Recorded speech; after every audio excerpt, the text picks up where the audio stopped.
Teleamazonas presenta 24 horas con Liz Valareso y María Isabel Carminiani.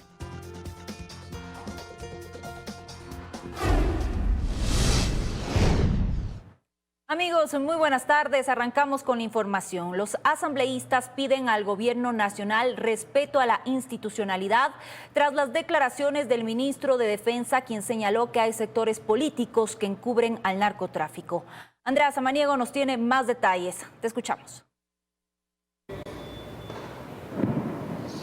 Gracias, ¿cómo están? Muy buenas tardes. Así es, los legisladores rechazan las declaraciones del ministro de Defensa que realizó el día de ayer, en el que hace referencia a que hay ciertos grupos políticos que protegen a los delincuentes, que encubren al terrorismo y también al narcotráfico, haciendo referencia de cierta manera a que la Asamblea Nacional no acogió las observaciones o los cambios que propuso el Ejecutivo a la Ley de Uso Legítimo de la Fuerza, por lo cual los legisladores sostienen pues que se debe respetar la institucionalidad y sobre todo dicen que si tienen pruebas de algo, pues deben presentar a las autoridades competentes. Les hemos preparado el siguiente reportaje, veamos.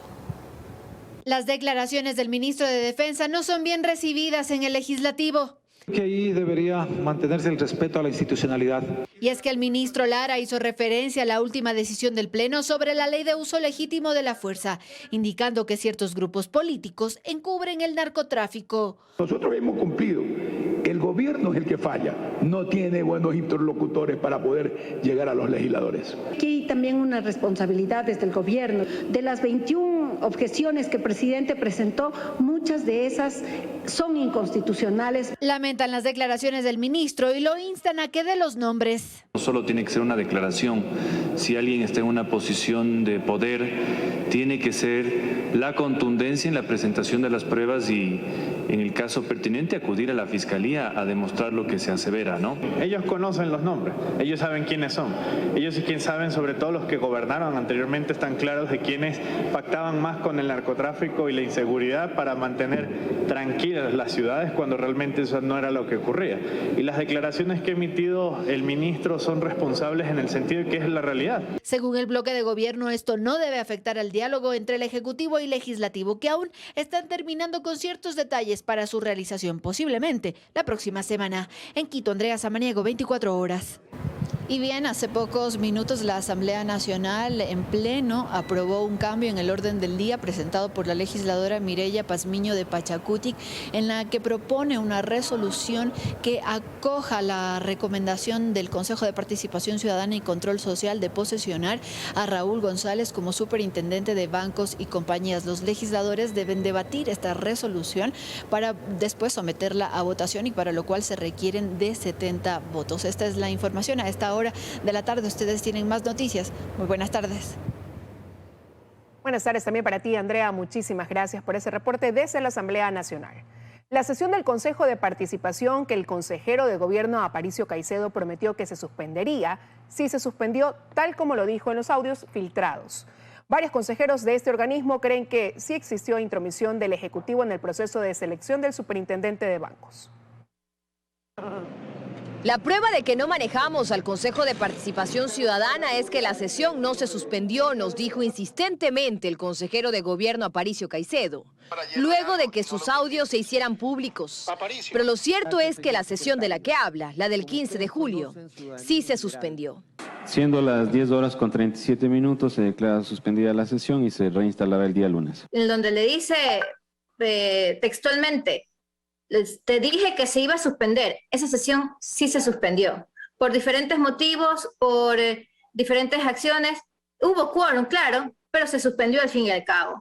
El presidente del Consejo, Hernán Ulloa, la suspende. Considero que es factible hacer un receso a la presente sesión permanente para instalarla o reanudarla el día lunes. Así que declaro clausurada la sesión, señor secretario. En la sesión también hay otra pista. En el audio de Caicedo grabado el sábado 16, al día siguiente de la sesión, dice que esta se retomará el martes. En la sesión, Hernán Ulloa asegura que la reinstalará el lunes, pero finalmente, tal como dijo Caicedo, la sesión se retoma el martes. Y todos pensamos que iba a ser retomada el día lunes. Luego, como se da esta notificación por KIPUX, el sistema documental del Consejo, y dice que va a ser el martes, Aparicio Caicedo el sábado ya sabía que iba a ser el martes la sesión. Eso da mucho que pensar. Según Hernán Ulloa, en el comunicado firmado por solo 4 de los 7 consejeros, el Consejo no actúa bajo presiones por parte de actores políticos en la designación de máximas autoridades del país. Los otros miembros del Consejo de Participación Ciudadana no están tan seguros de esa aseveración. Desde el gobierno, fuera de las explicaciones del consejero Aparicio Caicedo, no ha existido ninguna reacción respecto a los audios. Mientras, el Consejo de Participación Ciudadana, Hernán Ulloa a la cabeza, continúa con la designación de superintendente de bancos, con la nueva terna enviada por el presidente. Dayana Monroy, 24 horas.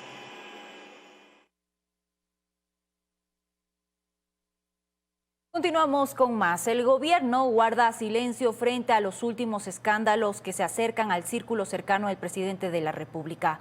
La falta de reacción del Ejecutivo frente a estos casos y la inseguridad jurídica demostrada en sospechosas resoluciones de jueces han marcado esta semana. El problema de las recurrentes sospechosas decisiones judiciales es la impunidad en la que quedan los jueces que las emiten, dice Hernán Pérez Luz. Porque ¿por qué hacen esto los jueces? Porque saben que no les va a pasar nada. Tienen de alguna manera un sentido de protección, porque piensan que esto se va a olvidar, que se va a quedar un poco escondido aquí o allá. Basabe coincide y ambos creen que es momento de que la Corte Constitucional se pronuncie. Da la impresión que la Corte no existe. La Corte tiene la necesidad, tiene la obligación de hacer una declaración política sobre este tema, política en el buen sentido de la palabra. Pese a que hay juristas que insisten en que la Corte solo puede pronunciarse si hay un pedido previo. Tienen que expresarse sobre este tema. Eso no es tomar partido ni mucho menos, sino orientar la discusión. Pérez Luz es cauto al hablar sobre los últimos escándalos que han tocado a personajes cercanos al gobierno. Es necesario que se investigue, pero que tampoco pues se escandalice al Ecuador. Basabe es directo. Entonces, me parece que eso le va a afectar más al gobierno. Ahora se agrega al tema de la ineficiencia en la administración del Estado, se agrega el tema de la corrupción. Y cree que el silencio que está guardando el gobierno no es correcto. La respuesta del gobierno ha sido decepcionante, me parece, porque es negar todo. No hay ningún tipo de vínculo, no hay ningún tipo de relación, el gobierno se deslinda de todo tipo de responsabilidad, como si los cargos públicos los otorgara otro sector que no sea el propio gobierno. Así avanza la semana, con escándalos políticos convertidos en jurídicos y silencios de quienes prefieren mirar a otro lado. Dayana Monroy, 24 horas.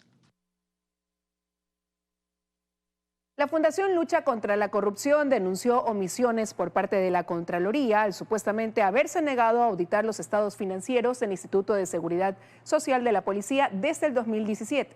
Según el colectivo, esto pudo evitar que el ISPOL sea blanco de las fallidas inversiones que terminaron en un perjuicio superior a los 900 millones de dólares. Fausto Yepes informa.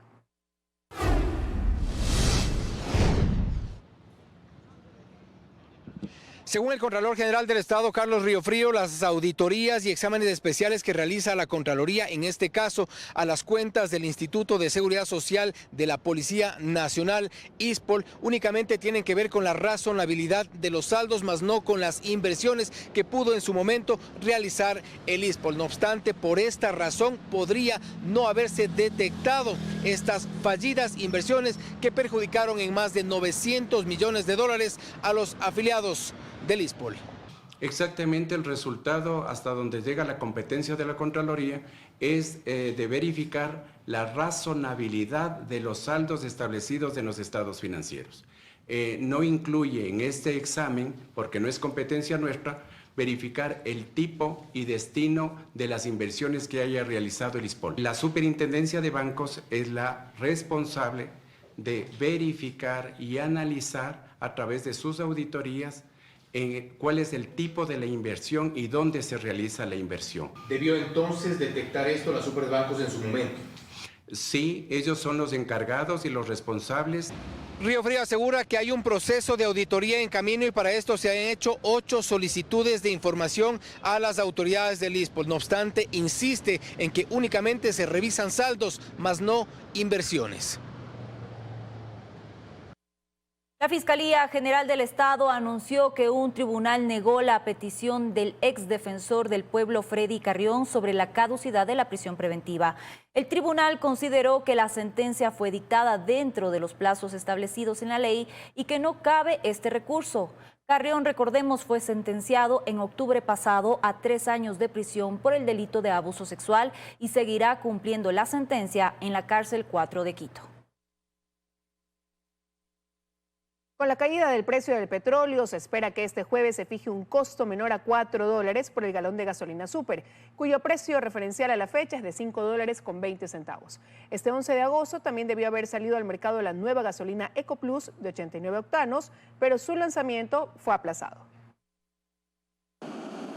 El precio del petróleo WTI, que sirve de referencia para Ecuador, este miércoles 10 de agosto cerró en $91.93 el barril. Esto implica una caída del 25% desde el último pico alcanzado el 8 de julio pasado, cuando llegó a $122. Lo que recuerda Miguel Robalino, experto hidrocarburífico, significa que los consumidores verán una reducción significativa en el precio de la gasolina súper, que se actualizará hoy. Estamos estipulando que la gasolina súper puede estar en unos 4.80, lo cual le dejaría en un precio superior al nuevo combustible. Este jueves 11 de agosto también debió salir al mercado la nueva gasolina de 89 octanos. Pero Petroecuador, con un escueto comunicado, informó a la ciudadanía que el lanzamiento del plan piloto de la EcoPlus 89 había sido aplazado por segunda ocasión y no dio una tercera fecha. Fue algo que no estuvo planificado ni programado. Se tenía que haber hecho sendas campañas de socialización para asimilar todos los consumidores el producto que nos va a brindar el gobierno, las ventajas que nos va a dar. Estamos a la espera de que se fije alguna nueva fecha, porque hubieron muchos colegas que estaban con la intención de participar. Iván Casanova, vicepresidente de la Asociación de Distribuidores de Combustibles del Ecuador, se refiere a los propietarios de las 68 estaciones de servicio de 7 empresas comercializadoras situadas en Esmeraldas, Guayas y Los Ríos, que ya se habían preparado para arrancar con el programa que duraría un año, y cree que la razón detrás de la decisión que tomó el gobierno es el precio de la nueva gasolina y la poca aceptación que tendría en el mercado. Le tocaba competir con una súper de un precio más atractivo y entonces a lo mejor no iba a tener la acogida necesaria. Horas antes de que se suspendiera el lanzamiento, Petroecuador había informado que la EcoPlus 89 empezaría a comercializarse con un precio de $3.89 el galón.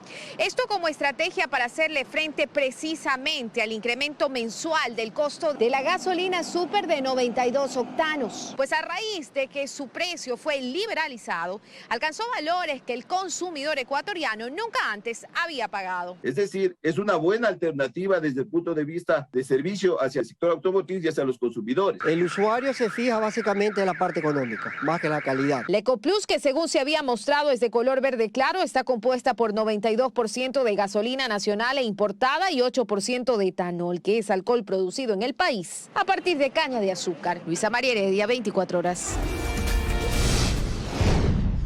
Ya estamos de regreso para contarles que Santa Elena, Salinas y La Libertad están listas para recibir a cerca de 150,000 turistas durante este feriado.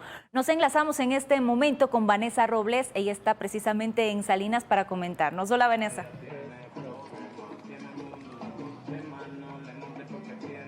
¿Qué tal, amigos? Buenas tardes. Definitivamente el sol, el mar y la arena nunca pasan de moda. Y para quienes no tienen un destino turístico para este feriado nacional, Santa Elena está listo con sus 3 cantones, Santa Elena, Salinas y La Libertad. Nosotros ahora estamos en el muelle de Salinas, en el malecón, donde las personas llegan precisamente a hacer este viaje por el avistamiento de ballenas y se adentran 8 millas en el mar para poder visualizar esta danza de los cetáceos, que se ha convertido en el mayor entretenimiento en esta época, 2 meses y medio, que para las personas que viven del sector turístico representa un alivio en comparación a todo lo perdido en la pandemia. Se prevé que lleguen 150,000 viajeros a esta provincia. Hay un contingente importante de seguridad, 2,000 uniformados entre policías, agentes de la CTE, Capitanía de Puerto, personal médico, médico, miembros de gestión de riesgos para poder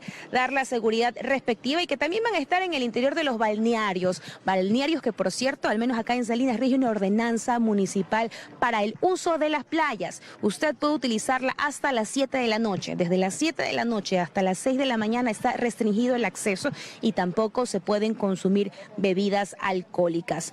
Entre los balnearios preferidos, además de Salinas, está La Libertad, Vallenita, San Pablo, Libertador Bolívar, Núñez, San Pedro, Montañita, Olón, Ayangue, que por cierto ya registra el 90% de ocupación hotelera según información proporcionada. En total son más de 30 balnearios los que tiene Santa Elena para poder deleitar a propios y extraños en este feriado nacional y que algunos turistas aprovechan para compartir en familia y entretenerse en esta faja costera. Esa es la información a esta hora de la tarde, amigos. Ustedes siguen con más. Buenas tardes para ti, Vanessa. Sigue disfrutando de ese balneario de Salinas. Y Manabí también se alista para recibir a miles de turistas durante este feriado en lugares como Puerto López, Los Frailes y Manta, donde se han preparado varias actividades y ya hay más del 70% de ocupación. El contacto es con Luis Alfredo Zúñiga desde Manta precisamente. Hola Luis, te escuchamos. Así es como están, muy buenas tardes. A esta hora me encuentro en la playa El Murciélago en Manta, provincia de Manabí, en donde ya se alistan los últimos preparativos para recibir a lo que esperan sean miles de turistas que lleguen a este punto durante el feriado. Y es que se han preparado varias actividades. La principal se dará el día sábado a partir de las 2 de la tarde con un concierto de música electrónica que se dará aquí en esta playa, la del Murciélago. Parte de la agenda para este feriado también son algunas actividades como torneos deportivos, entre otros.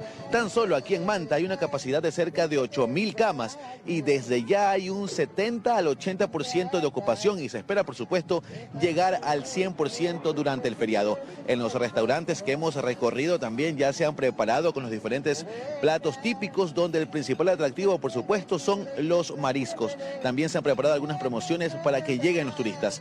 No hay restricciones de aforo importantes. Importante mencionarlo a los turistas, ni de aforo ni de horario en la playa y los locales de diversión nocturna, por ejemplo, también van a estar activos. Otro de los atractivos, por supuesto, son la playa de Los Frailes, por ejemplo, con sus atractivos naturales y también su diversidad de flora y de fauna. También se ha preparado, importante para quienes visiten esta provincia, realmente un dispositivo de seguridad en todo Manabí con cerca de 1.500 efectivos policiales y apoyo incluso de aeropoliciales. En fin, las opciones que tienen los turistas aquí en Manabí son varias, ajustadas a los gustos y la economía de todos. Así que, por supuesto, la invitación es a que vengan a disfrutar los diferentes atractivos de los que goza Manabí durante estos 3 días de feriado. Continúan con más en estudios. Nosotros nos despedimos acá con un excelente clima que hace en la playa del Murciélago en Manta, provincia de Manabí. Continúen en estudios. Muy buenas tardes. Qué envidia, Luis Alfredo. Entonces está hecha la invitación para visitar esta hermosa provincia del país. Y se estima que alrededor de 128.000 personas saldrán desde las terminales terrestres de Quitumbe y Carcelén en la capital. Belén Merizalde está justamente en la terminal norte de Quito para comentarnos cuál es el ambiente a esta hora. Te damos el paso, Belén. Cuéntanos. Hola, ¿qué tal en estudio, amigos televidentes? Muy buenas tardes. Ya a puertas del feriado, como ustedes pueden observar, las terminales terrestres aquí en la capital empiezan a recibir a un mayor flujo de usuarios. Según estimaciones de la empresa pública metropolitana de movilidad y obras públicas, durante este feriado se espera que alrededor de 128.000 personas se movilicen a través de los terminales terrestres, tanto de Carcelén, en donde nos encontramos a esta hora, como en el de Quitumbe. Desde este punto saldrán alrededor de 46.000 usuarios, mientras que desde Quitumbe 82.000. Cifra bastante mayor a los 77.000 pasajeros que salieron durante el feriado pasado en el mes de mayo. Las autoridades están realizando varios operativos de control, de seguridad y también de bioseguridad. Escuchemos justamente cuáles son las recomendaciones que nos hace la gerente de pasajeros de la EMOP. No se olviden de portar la cédula de identidad, el carnet de vacunación y lógicamente, si bien es cierto, no es una obligatoriedad portar la mascarilla, se recomienda el uso de mascarillas en lugares cerrados, que no cojan en la vía pública, que es más riesgoso. Aquí salen con un control más exhaustivo las unidades y por ende los usuarios que se embarcan a las unidades también son revisados, el equipaje, los mismos muchísimos documentos. En ese sentido, las unidades salen selladas. Y si bien la responsabilidad vial recae sobre todo en los conductores, también es importante que los pasajeros tengan en cuenta algunos temas. Por ejemplo, si existe impericia por parte del conductor, los pasajeros pueden comunicarse al 911 para realizar la denuncia y evitar posibles accidentes de tránsito. Recordemos que según cifras de la Agencia Nacional de Tránsito, en este año se han producido alrededor de 10.000 accidentes en las vías del país que han dejado más de 9.000 fallecidos. Así que en esta ocasión evitemos que eso ocurra y evitemos seguir engrosando esas cifras. Esa es la información que nosotros tenemos previo a que se dé inicio a este feriado. Ustedes continúan con más desde estudios. Muy buenas tardes. Gracias, Belén. Una buena tarde también para ti. Excelentes recomendaciones, a tenerlas presentes. Y mientras tanto, en Guayaquil se espera que más de 200.000 personas se movilicen desde las terminales terrestres durante estos 3 días de descanso. Los balnearios son los destinos preferidos sin duda por los pasajeros. Nos vamos a enlazar con Paul Tutibén para que nos amplíe la información. Hola, Paul. ¿Qué tal? Gracias, buenas tardes. A esta hora ya se puede visualizar gran presencia de ciudadanos que comienzan a llegar a las terminales terrestres de Guayaquil para comprar los boletos y así poder viajar a los distintos puntos del país. La finalidad, pasar con los suyos este corto feriado. Según el reporte de la Fundación Terminal Terrestre de Guayaquil, la terminal que está ubicada en el norte del puerto principal, se espera que desde hoy jueves hasta este domingo 14, por aquí saldrán aproximadamente 178.000 personas, mientras que por la terminal terrestre municipal ubicada en la vía Daule, que es conocida como la terminal terrestre de Pascuales, aproximadamente durante estos 3 días de asueto, aproximadamente 28.000 pasajeros podrán salir por esta terminal terrestre. Hay que indicar que acá hay guardias privados como también agentes de la Policía Nacional. Son 20 uniformados de la policía que están custodiando los perímetros de acá de la terminal terrestre. En promedio, 2.600 buses por día salen de la terminal terrestre de Guayaquil. Las ciudades más visitadas son Babahoyo, Daule, Milagro, Playas, Salinas, Montañita, Olón, además de Bahía de Caracas, como también Manta y asimismo Esmeraldas, además de Baños y Cuenca. Es la información a esta hora en estudios. Hay más. Gracias. Buenas tardes. Muchísimas gracias, Paul, por esta importante información para los viajeros. Hacemos una nueva pausa, amigos, y enseguida les contaremos que aumentan los casos de la viruela del mono en el país. Quédese en nuestra sintonía. Volvemos enseguida con los detalles.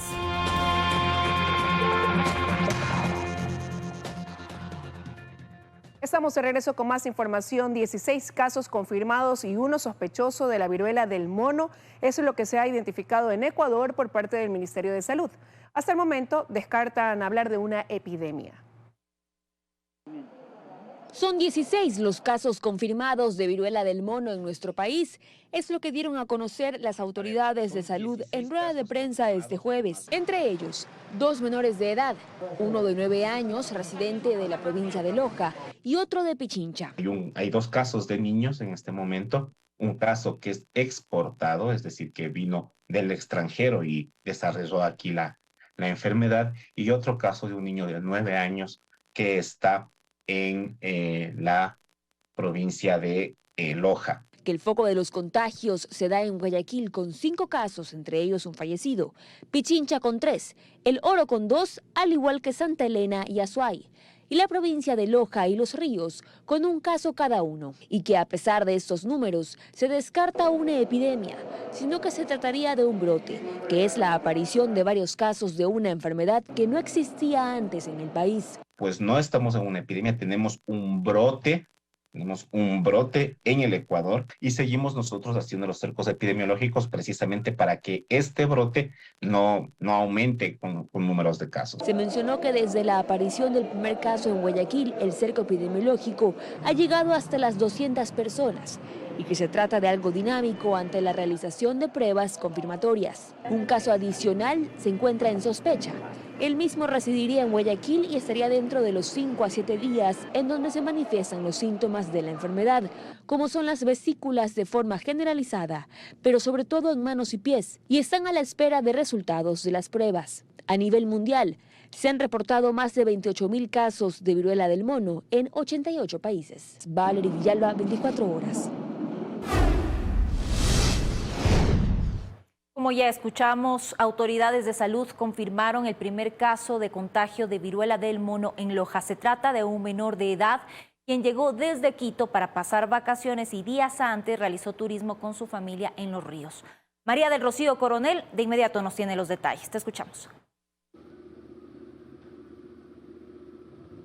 Gracias en estudios y amigos televidentes, buenas tardes.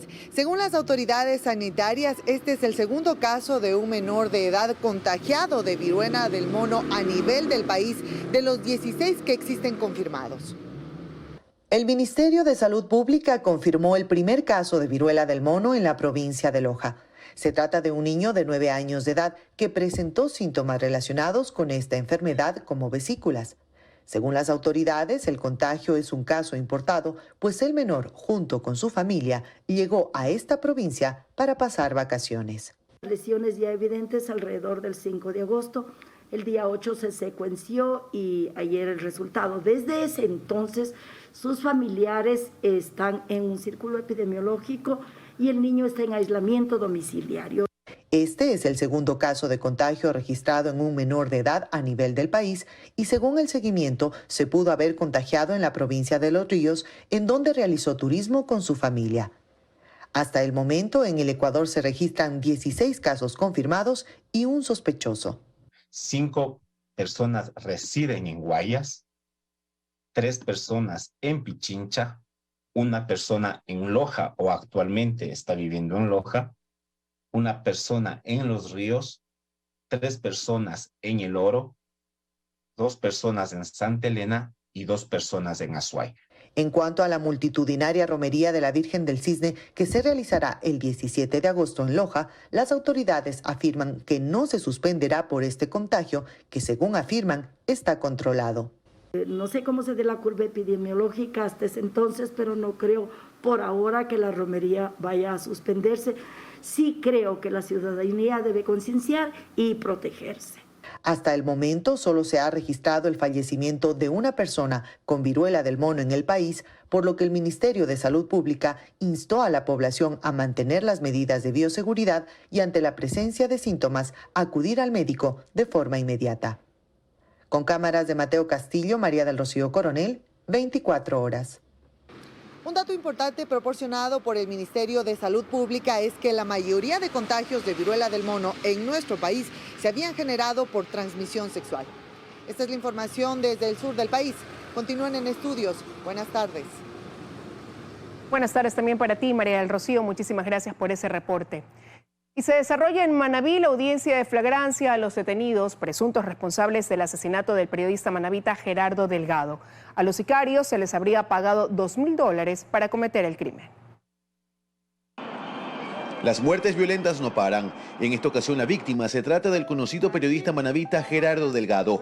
El hecho ocurrió la tarde de este miércoles, mientras se movilizaba en su vehículo junto a su hija, en la vía Manta-Montecristi. Es aprovechado el semáforo en rojo para poder realizar este evento de violencia. Como usted conoce, salieron dos ciudadanos por ambos lados de los vehículos y propinaron de un lado 9 impactos de proyectil de arma de fuego en contra del vehículo, que también impactaron en la humanidad del periodista, y por el otro lado 2 impactos de proyectil de arma de fuego. Se conoce que el ahora fallecido habría recibido una llamada minutos antes del crimen sobre un supuesto suicidio cerca de la zona, en donde luego fue asesinado. Lo ocurrido causó conmoción en Manta. Gerardo Delgado era el propietario del medio digital Hola Manta TV. Horas después del asesinato, las autoridades confirmaron la captura de los 2 presuntos culpables del hecho de sangre. El primero fue hallado en Manta y estaba armado. En el peaje, antes de ingresar a Puerto Viejo, inmediatamente procede a la detención de este vehículo, en cuyo interior encuentran 2 armas de fuego. Así es, se confirma la detención de una persona y seguimos haciendo investigaciones correspondientes. Mientras el segundo sujeto fue detenido horas después en Paján. En el sector de la vía de Paján hacia Guayaquil, fue interceptado un segundo individuo, el mismo que presenta una vestimenta de similares características de la que ocurrió, que fue utilizado por el sicario en el momento del hecho de violencia. Ambos detenidos son de nacionalidad ecuatoriana. Estos individuos llegaron en un vehículo robado desde Guayaquil. Ellos habrían robado un vehículo en el sector de Pascuales de la ciudad de Guayaquil, el mismo que fue utilizado para realizar este evento de violencia. Esperamos ubicar quién fue el que hizo el contacto a estos dos sicarios. La policía aún investiga las causas del hecho, por el cual él o los autores intelectuales pagaron $2.000. Aunque extraoficialmente se habló de que el periodista habría recibido amenazas, la policía no lo ha confirmado. Luis Alfredo Zúñiga, 24 horas.